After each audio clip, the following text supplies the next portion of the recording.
Hahaha, apa kabar sahabat artikel view? Kali ini saya akan membacakan lanjutan alur cerita kisah CO muda berpura-pura culun. Tapi, sebelum mendengarkan kisah ceritanya, silahkan cari posisi yang nyaman dan jauhi keramaian. Dan jangan lupa pasang headsetnya. Dan inilah alur cerita kisah CO muda yang berpura-pura culun. Episode 422. Kisah Ariel anak bos besar yang berpura-pura culun. Bagi Sofia, kejadian ini jelas merupakan pukulan terbesar dalam hidupnya. Apakah ada orang di luar yang tahu bahwa itu tidak ada bedanya baginya? Yang terpenting adalah dia mengenali kenyataan. Dan kenyataan menamparkan wajahnya. Membiarkan dia tahu betapa konyolnya ketidaktahuan itu. Dan membiarkan dia tahu betapa jeleknya gelembung mimpi itu setelah pecah. Sampai hari ini, dia juga merasa bahwa Kauri seharusnya tidak mendapatkan hadiah mahar itu. Itu semua karena amal Rosa. Tapi sekarang, ternyata Kauri pantas mendapatkan semua ini. Badut yang melompat dari balok adalah Sofia. Seperti mimpi yang tiba-tiba berubah menjadi mimpi buruk. Namun, Sofia tidak akan menyerah karena ini.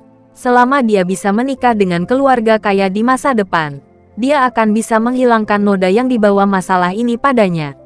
Andika, selama kamu bisa membantuku menikah dengan keluarga kaya, aku bersedia membantumu dengan apapun, kata Sofia tegas. Andika tersenyum tipis, mengingat tingkat keengganan di hati Sofia sekarang. Dia akan menuruti apapun yang dia minta. Tetapi Andika tidak akan bisa menggunakan kartu ini untuk saat ini. Lagi pula, itu hanya bisa digunakan sekali. Jadi dia harus muncul di saat kritis. Dan ketika dia bisa memberikan pukulan fatal pada Ariel, dia harus menusuknya. Saya tahu bahwa ada seseorang yang sangat membenci Ariel, dan bahkan ingin Ariel mati. Anda menemukan kesempatan untuk mendekatinya. Namanya Jiang Tao. Andika mengatakan bahwa Jiang Tao diinterupsi oleh Herman di sebuah perjamuan diadakan oleh Wilson. Kehilangan kakinya. Masalah ini telah beredar luas di kalangan generasi kedua yang kaya. Dan Andika juga menerima berita lebih awal. Sekarang Herman tidak sabar menunggu Ariel mati. Tetapi dia tidak pernah menemukan kesempatan. Kebencian ini dapat mengubahnya menjadi bendera yang dapat digunakan. Oke, Sofia menjawab tanpa ragu-ragu. Setelah Sofia meninggalkan kantor, Andika seperti seorang jenderal yang merencanakan ribuan mil.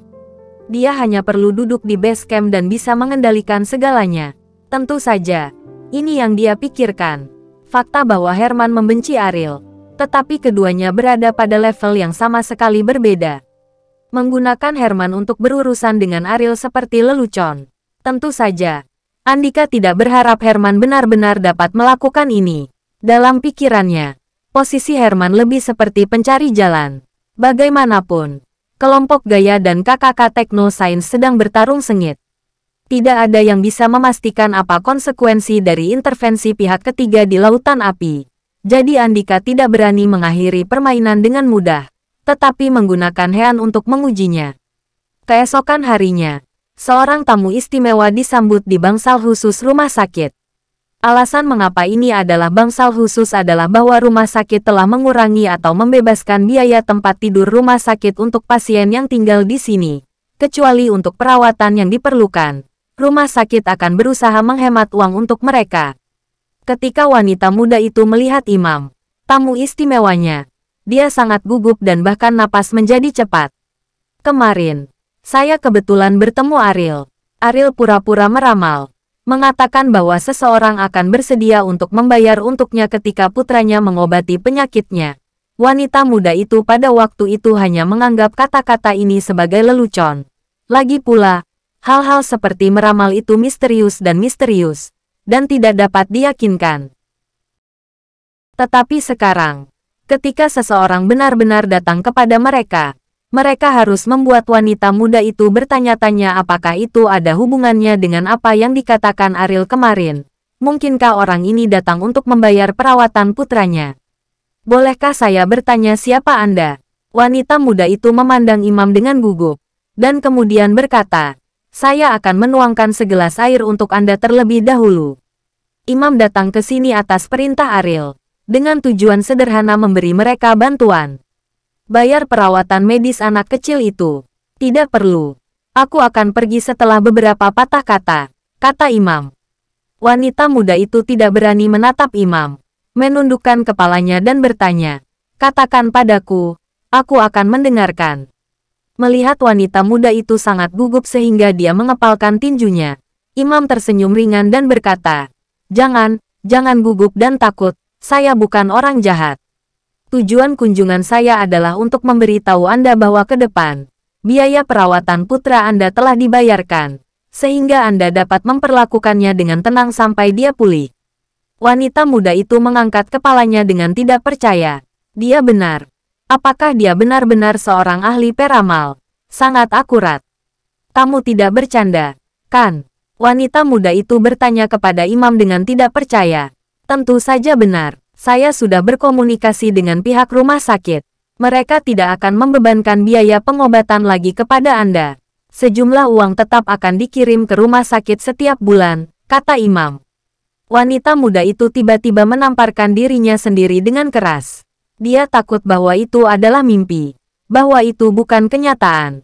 Tetapi ketika tamparan itu menamparkan keras dan ada rasa sakit yang membakar di pipinya, dia tahu bahwa ini bukan mimpi.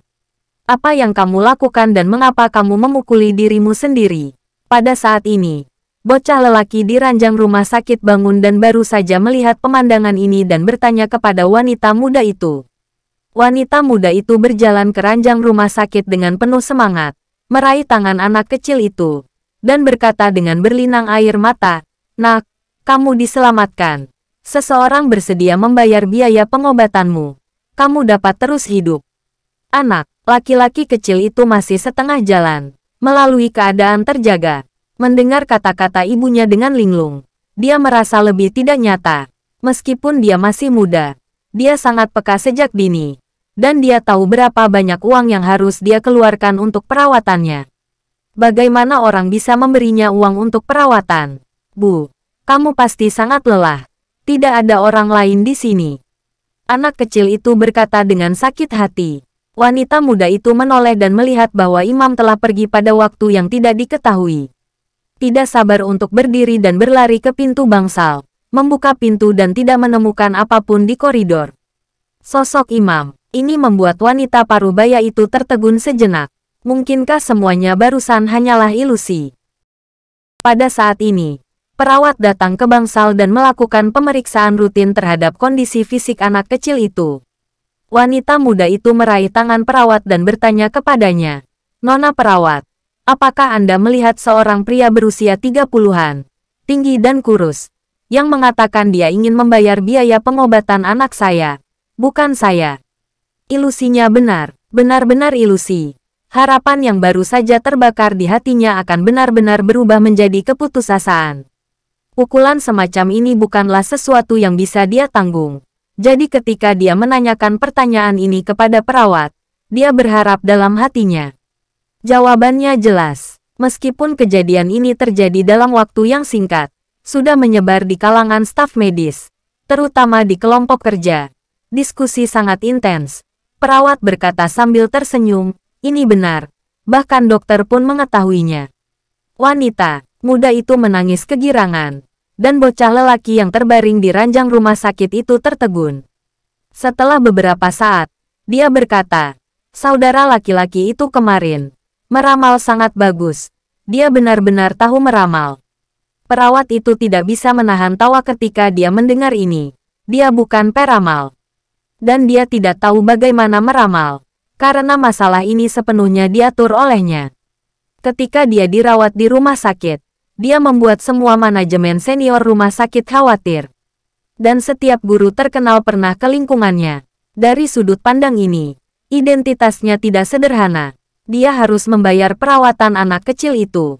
Ini mungkin hanya hal kecil. Saya tahu orang yang Anda bicarakan, tapi dia bukan peramal. Dia seharusnya memberi Anda uang ini, kata perawat itu kepada anak kecil itu. Wanita muda dan bocah lelaki itu tercengang. Uang itu diberikan oleh saudara peramal. Ketika dia dirawat di rumah sakit, setiap pemimpin peduli dengan masalah ini. Orang seperti itu pasti memiliki identitas yang tidak biasa. Anda beruntung bertemu dengannya. Lanjut perawat itu. Nona perawat, apakah Anda tahu di bangsal mana dia tinggal? Wanita muda itu berkata dengan penuh semangat. Jika ini masalahnya, dia harus berterima kasih padanya secara pribadi. Karena Ariel memberikan nyawa pada putranya. Bahkan jika dia menginginkannya, dia tidak akan pernah ragu untuk bersujud pada Ariel. Dia tampaknya telah keluar dari rumah sakit. Masuk akal untuk mengatakan bahwa kondisi fisiknya saat ini adalah yang terbaik untuk memulihkan diri di rumah sakit. Namun, saya tidak begitu jelas tentang gagasan orang kaya seperti itu. Saya kira dia tidak menyukai lingkungan rumah sakit. Jadi kembali dan tanyakan kepada dokter keluarga Anda, kata perawat itu. Wanita muda itu tidak sabar. Dia tidak berterima kasih kepada Ariel secara langsung. Bagaimana ini bisa terjadi? Perawat melihatnya dan berkata, orang kaya seperti ini mungkin tidak akan mengambil masalah sepele ini. Kamu harus merawat anakmu dengan baik. Mungkin ada takdir di masa depan. Kamu masih akan bertemu. Bersambung.